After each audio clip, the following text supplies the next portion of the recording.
ನನ್ನ ಫ್ರೆಂಡು ಮದುವೆ ಇತ್ತು ಪಿರಿಯಾಪಟ್ಟಣದಲ್ಲಿ. ಅದು ಮೈಸೂರು ಮಡಿಕೇರಿ ಆ ಸೈಡ್ ಬರುತ್ತೆ. ನಮ್ಮ ಗರ್ಲ್ಸ್ ಗ್ರೂಪ್ ಎಲ್ಲ ಪ್ಲಾನ್ ಮಾಡಿ ಯಶು ಅನ್ನೋ ಇನ್ನೊಂದು ಫ್ರೆಂಡ್ ಮನೆಗೆ ಹೊರಟ್ವಿ. ಅವ್ರ ಮನೆ ಇರೋದು ಮಡಿಕೇರಿಯಲ್ಲಿ. ನಾವಂತೂ ಬೆಳಿಗ್ಗೆನೆ ಮಡಿಕೇರಿ ರೀಚ್ ಆಗೋದ್ವಿ ಅಲ್ಲಿಂದ ಮಾರ್ನಿಂಗ್. ಸೊ ರಿಸೆಪ್ಷನ್ ಇದ್ದಿದ್ದು ಈವ್ನಿಂಗ್ ಟೈಮಲ್ಲಿ. ಸೊ ಬೇಜಾನ್ ಟೈಮ್ ಇತ್ತು ಅಂತ ಹೇಳಿ ಸುತ್ತಮುತ್ತ ಪ್ಲೇಸಸ್ಗಳು ಏನೇನಿದೆ ಅದನ್ನೆಲ್ಲ ಸುತ್ತಾಡ್ತಿದ್ವಿ. ಆ ನಂತರ ನಾವು ಅಲ್ಲಿಂದ ಯಶು ಮನೆಗೆ ಹೊರಟ್ವಿ.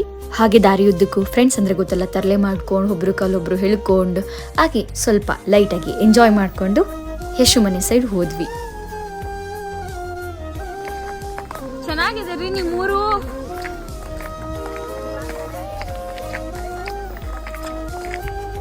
ನೋಡಿ ಫ್ರೆಂಡ್ಸ್, ಚಪ್ಪಲಿ ತೆಗ್ದು ಹೀಲ್ಸ್ ಹಾಕೋ ಬಂದ್ಬಿಟ್ಟು ಬೇಡ ನನ್ನ ಪಾಡು. ಈ ರೋಡ್ಗಳಲ್ಲೆಲ್ಲ ಹೇಗಪ್ಪ ನಡೆಯೋದು? ಬೇರೆದೇನು ರೋಡಾ ಇಲ್ಲ ಏನಾದರೂ ಮಕ್ಕಳು ಜಾರ್ಕೊಂಡು ಬಿಡ್ತಾರಲ್ಲ ಜಾರಬಂಡಿ. ಯಶು ಮನೆ ರೀಚ್ ಆದ್ಮೇಲೆ ಏನೇನು ಮಾಡಿದ್ವಿ ಅಂತ ಪಾರ್ಟ್ 2 ಅಲ್ಲಿ ನೋಡೋಣ.